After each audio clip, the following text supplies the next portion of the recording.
I think we should start this off with some, because we're in the Halloween spirit. I mean, it makes no difference to my channel. Like, this is the content that I make all the time on my channel. So it literally makes no difference. I mean, come Christmas time, there might be some Christmas horrors that I divulge into. I don't even know if I used that word correctly. But this is Mr. Nightmare. Now, the last time I reacted to a disturbing, well, Dashcam, I think it was copyrighted, but it wasn't from Mr. Nightmare. It was from I don't know, but it was really weird. It like took about 80% of the video off. So we'll see if this one gets through. If not, then it is what it is. But Mr. Nightmare, I don't know why I'm not subscribed to Mr. Nightmare. I'm pretty sure I am on my other account that I never use anymore, so I might as well subscribe here. But yeah, this is disturbing dashcam videos with backstories. In this footage submitted by Jason, something happens that if it weren't caught on Dashcam, you wouldn't believe it. It was around 1 in the morning. Jason was on his way to what he thought was going to be the house of a woman he matched with on a dating app. Ooh. The person had given Jason their address over the app. Hold up, mate. What phone are you using there? That's got to be an iPhone 4. Fucking hell. How is the battery still going on that thing? They had not exchanged numbers. After putting the address into his phone, he realized that not only was the address 20 minutes away, it was also in a less desirable side of town. Ooh, that's not good. Against his better judgment, he got in his car anyway to head to the given address, which was in a cold... Listen, pussy is a powerful thing, guys. Sometimes guys think with their penises. It's just the way it is. And I'm pretty sure men in unfortunate situations that, you know, probably didn't get away with this, they probably end up dying because of their penis. Cul-de-sac. After entering the cul-de-sac, he realized all 3 houses had all of their lights out, and when he tried to message the girl he matched on the dating app, she would no longer answer. After waiting a few minutes for an answer, he realized the person had unmatched him, meaning it may have been a trick or prank, and so he turned the car around. As he was leaving the cul-de-sac, he noticed someone on the sidewalk stepping out into the street, and so he locks his doors and slows down. Don't slow. Why would you slow down? Captured on the dash cam. Run him over, mate. Run! Oh, he tried freaking. Did he actually? Footage is kind of grainy, so it's hard to make out some of the smaller details. But basically what happened was Jason slowed down as he saw a masked person walking into the middle of the street, immediately knowing something was off. Slowing down. It's like JFK's driver. You're hearing all these gunshots going off, and what's the first thing you do? Oh, let's slow down and see what's going on. Oh, he got shot. Okay, he got shot in the head. Because there was nothing... Not drive at full speed once you realize something's not fucking right. Across the street, except a busy highway. So he locks his door and comes to a stop as the person is directly in front of his car. Then the masked person reaches into his pocket, grabs a handgun that's a little hard to see in the video due to lighting. It looks like a her. It's running towards his driver's side door. Jason immediately steps on the gas and drives past the man, who then tries to open the door, which thankfully was locked mere seconds earlier. It's hard to see unless you pause and zoom in, but the man in the video was wearing a creepy smiling mask. Oh, okay. The man didn't fire any rounds, but that's also under the assumption that the gun was even loaded or real. Probably not. It's not that uncommon to hear about people using fake guns in scenarios like this. That's a Tesla. What was strange about this was while even though it was in a less desirable end of town, it was still a very residential block right next to a highway, so it was a slightly questionable place to pull this. However, it doesn't take a detective to put the pieces together that this was a setup through the dating app to lure some unsuspecting guy to a dead-end road in order to rob him at gunpoint, or worse. According to Jason, the spot in which the man stepped into the street was out of view of any houses, as it ran alongside a long fence and bushes. Interesting. Jason reported the whole incident to the police, including the given address. Jason was accompanied with a police officer to knock on the door of the address in question the next day, and an older woman who claimed to live alone answered the door. She claimed she had nothing to do with it, and that's obviously pretty likely to be the truth. Or, hear me out, it could be like Jason's mother. She's the culprit behind it all. A random person simply chose that address because the street was low-key and hidden, debatably a perfect spot to try and set somebody up. Luckily, Jason didn't decide to stay put and got away without harm, because who knows what could have happened.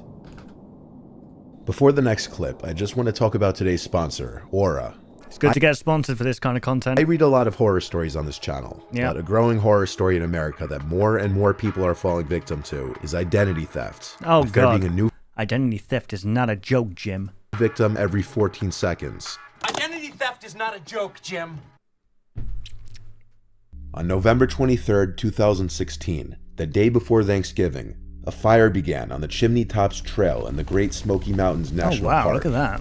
The fire was sparked by a group of kids playing with matches in the woods, and it was fueled by unusually high winds. Flames erupted in a remote area with steep terrain that made access to the fire difficult for firefighters.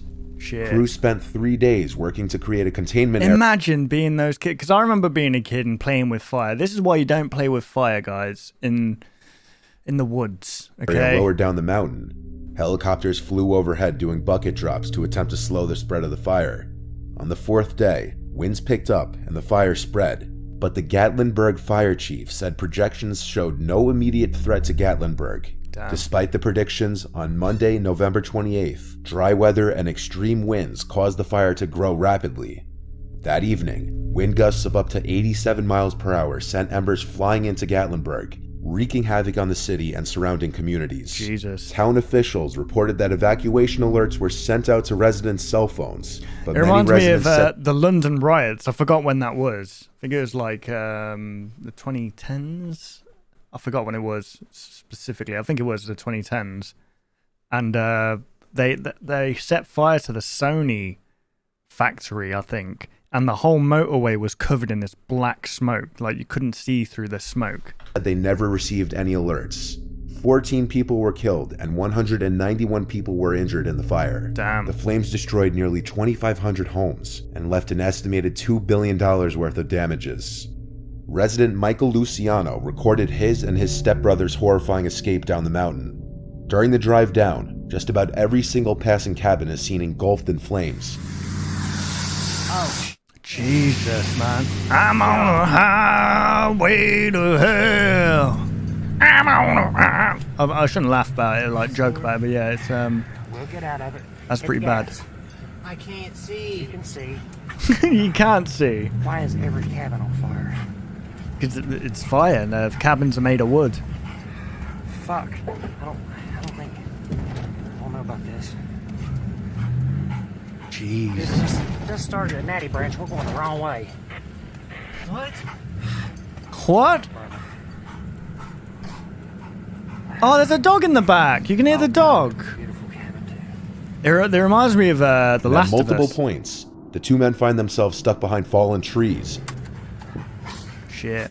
Go through it. Go through it. I can't. I cannot be stuck. Try it on the left side where these sticks are short. Get a running start.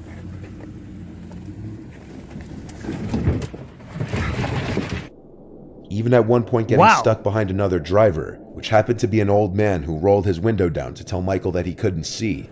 Oh, shit. Does this motherfucker want to die here? Okay, What is wrong with you? Go! Get the fuck out of here! The old man ended up pulling to the side and following Michael's taillights down the mountain. At certain points, it seems very likely the men My aren't going to make it out God. alive. But by some stroke of luck, they made it to the containment area with only minor damages to their truck. that's crazy. Their luck didn't just end there, though. Their cabin survived the fires with very little damage, What? despite its close proximity to the surrounding engulfing flames. Man, these guys were blessed. While this footage can almost make you feel like you're in the truck with them, it obviously can't compare to the actual fear of being in the imagine the suffocating smell. heat inside the truck mixed with tension of the life or death situation at hand. Imagine In breaking this down footage, there. a young girl who wished to remain nameless, so I'll refer to her as Amanda, was driving home from her boyfriend's house. She had just pulled out of the driveway and started heading down her boyfriend's block when a car in the middle of the road came into view. The car Jesus. wasn't moving but didn't have its hazards on, so Amanda waited for a few moments until the driver in front of her lowered his window and waved for her to go around him, so she did. Upon passing the car, she quickly realized the car behind her started moving as well, which at first wasn't too weird, but it became clear very soon that the car was following her after it started making the same turns she made. She started to make as many random turns as possible, and sure enough the car behind her stayed on her tail. Uh-oh. I think this is where Using your phone while driving is accepted. Oh god.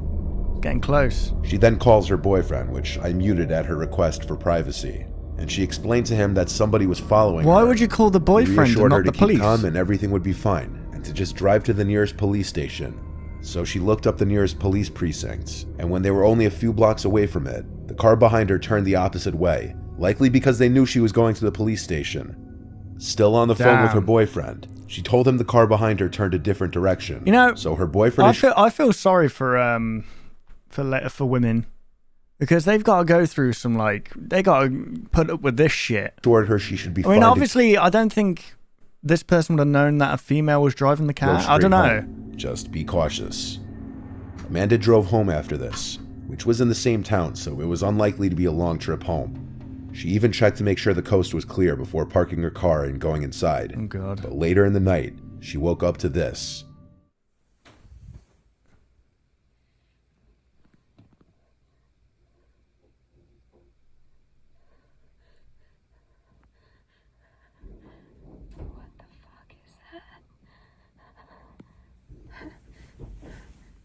Jeez.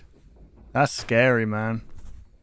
You know, sometimes I leave my back door open at night. I don't know what. I've stopped doing it now because it's getting cold. God, I could have been killed about 5 times over.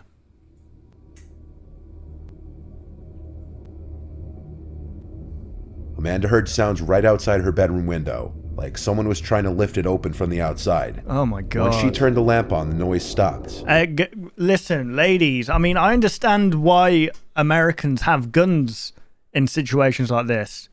It's good to arm yourself in situations like this. Have a freaking gun in your bedside cabinet. She called for her dad when she realized what was happening, and the occurrence was immediately associated with the vehicle that was following her earlier. So the family called the police to file a police report and showed them the dashcam footage of the vehicle following her. The vehicle could be identified as a BMW, and Amanda was asked if she knew anyone who owned a BMW that might want to hurt her. The only person she could think of was a guy named Christopher Crea, somebody who she blocked on social media for obsessive harassment. I think we've got our man. We've got our man. That is for sure. There we go. Case solved. Who happened to drive a black BMW. These were the last texts Christopher had sent to Amanda. Go fucking yourself! Before she blocked him. Christopher happened to know Amanda's boyfriend personally through mutual friends. And through those connections, he knew oh my God. where he lived.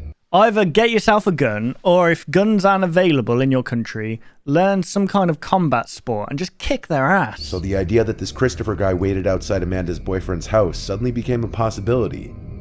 As an idle threat, Amanda's boyfriend sent an Instagram DM to Christopher that she was filing for a restraining order if he bothered her again. But his response was him acting confused and claiming he hadn't bothered her.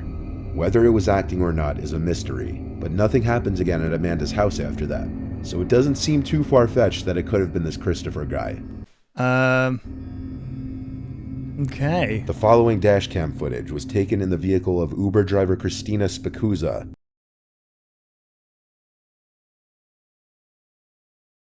Oh, that was depressing, but I mean, hopefully the guy gets the death sentence. Or, you know, better yet, he just doesn't get the death sentence, spends life in prison, and then fucking has a miserable existence.